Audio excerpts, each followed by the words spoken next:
checking the temperature of the asphalt. Technicians gather last-minute data on track conditions. This is the biggest crowd in Daytona Speedway history. The crews move out to the pit wall. These are the specialists, operating with a surgeon's care and precision.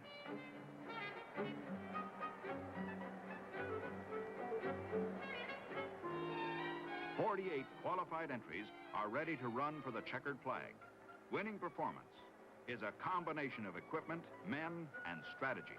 Drivers and crew meet for that last-minute briefing. They have driven this race many times in their heads and in their dreams. Now, it is 10 minutes to 0, and the time for talk is past. Fireball Roberts climbs aboard. Joe Weatherly. Young Richard Petty. Jack Smith. Pace lap begins. The cars roll out of the pits and form ranks, 2 abreast. America's stock cars face their first big test and competition of the model year. Pontiac, Plymouth, Ford, Chevy, Mercury, Chrysler, Dodge. Swiftly, they gather speed behind the pace car for the flying start of this 500-mile classic.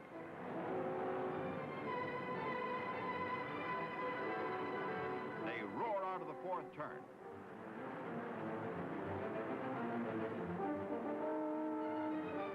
The pace car gets out of their way, and the race is on.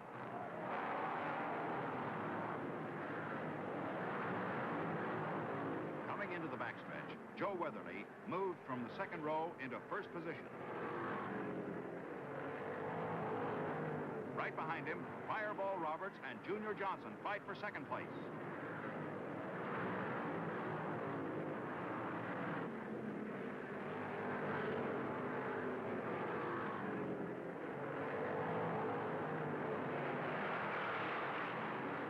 End of lap 1, and the field begins to string out.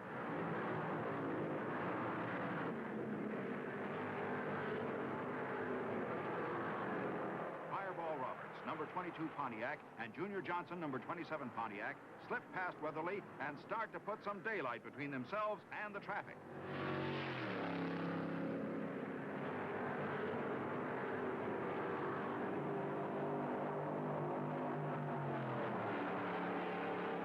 Coming out of the backstretch, Johnson passes Roberts.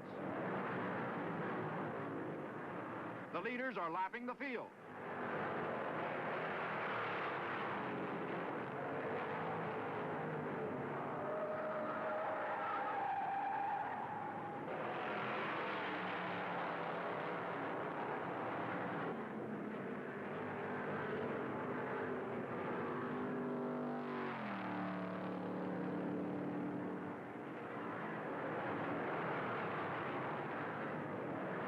Roberts, number 22, passes Johnson. What a battle!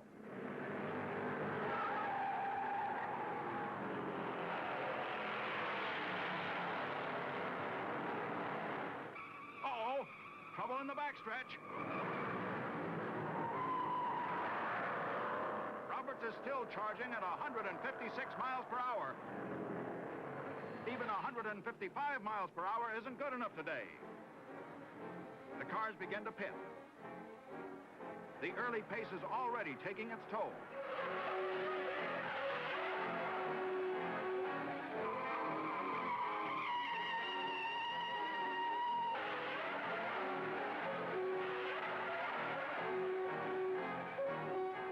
Roberts and Johnson are still 1-2.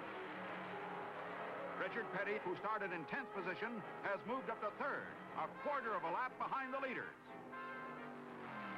Behind the top 3, the rest of the field is jockeying fiercely for position.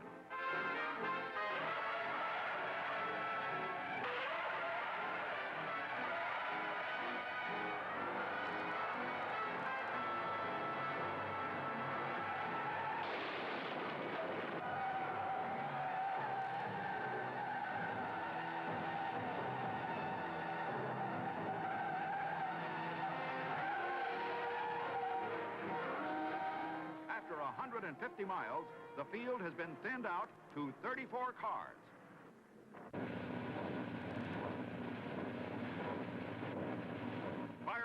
Roberts comes in for a scheduled pit stop, and Richard Petty in car number 43 grabs the lead. Fireball roars out of the pits 44 seconds behind the front runner.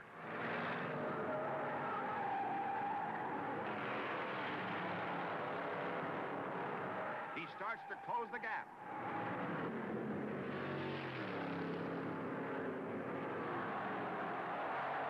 Petty pits. Can he get in and out before Fireball comes around? Not quite. But as Fireball lead puts it down the straightaway, Petty charges out right on his tailpipe.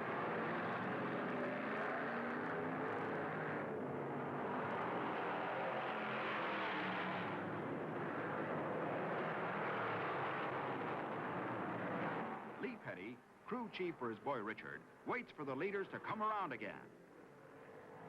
Lee Petty, former national champion, has had his moments at Daytona. 5 years ago, it was Lee Petty who tamed the old beach and road course.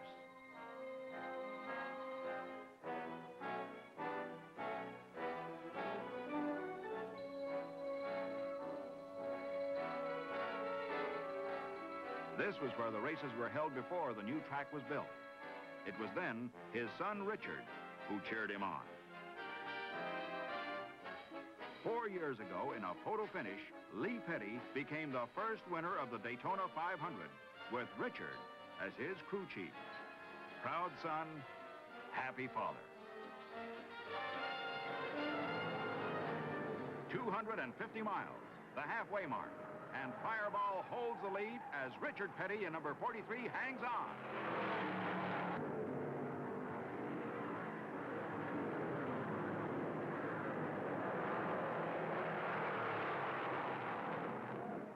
Lee is riding with his boy every mile of the way. Over the years, Lee Petty, who was always his own mechanic, taught Richard everything he knew as a mechanic and as a driver. 2 years ago at this track, it was number 42 and number 43 running as a team, Petty and son. And they ran together until last year. Lee Petty went over the guardrail. There were some who said that Lee Petty was through driving in competition. Not as long as young Richard Petty is at the wheel. At the 149th lap, number 22 comes in for its last scheduled pit stop. Fireball has his own reasons for winning. A quiet man, but a fierce competitor, dogged by mishap and near successes.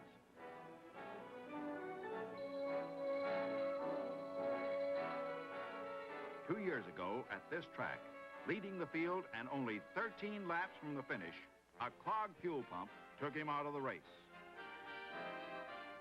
Last year, only 9 laps from victory, in first place and almost home, a real freak accident robbed him again. His starter worked loose and kicked a hole through his crankcase.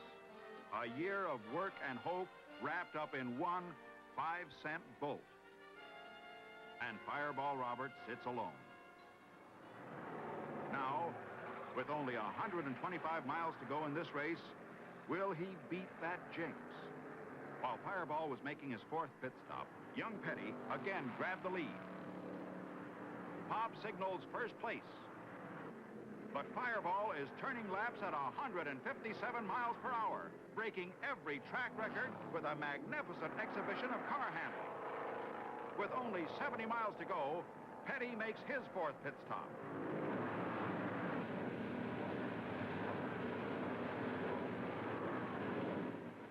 Setting a pace of 158 miles per hour, Fireball barrels down the straightaway to take the lead again.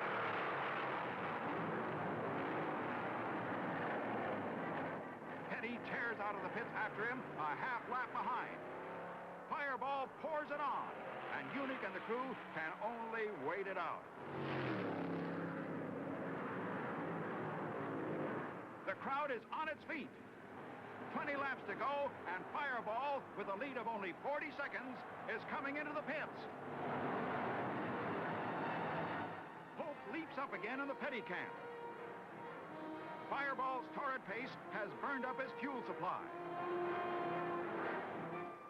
10 seconds. Can Richard get around in time? 16 seconds. And Fireball's out and away.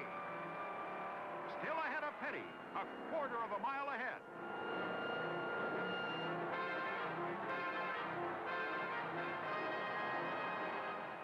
Fireball stretches his lead to 27 seconds.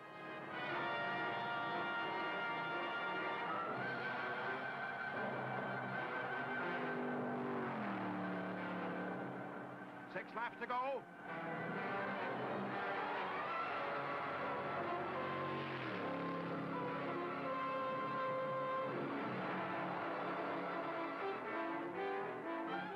Two laps to go.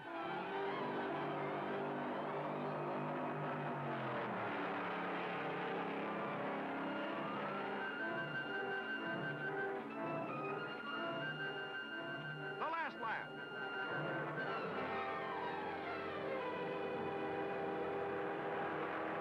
And Fireball gets a checkered flag. His crew is jubilant.